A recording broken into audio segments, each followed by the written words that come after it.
Hey everyone, Zane with you, and today we'll show you how to stop Norton McAfee pop-ups. Step 1. Open the Norton antivirus program. Step 2. Click Settings on the top right side of the screen. Step 3. Enable the silent mode by clicking on it from Quick Controls. Step 4.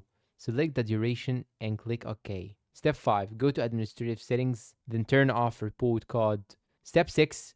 Locate the Norton Task notification and turn it off by clicking on it. Step 7. Scroll down and locate the Special Offer notification, then turn it off. Step 8. Once done, click Apply and Close. Step 9. Go to Settings again and select Anti-Spam. Step 10.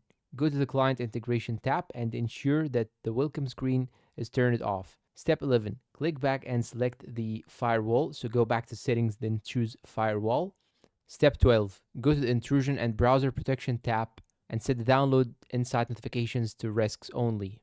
Step 13. Once done, close the antivirus program. And that's all for today's video. If you find it helpful, please support us with like, subscribe, comment, share. Thank you for watching and goodbye.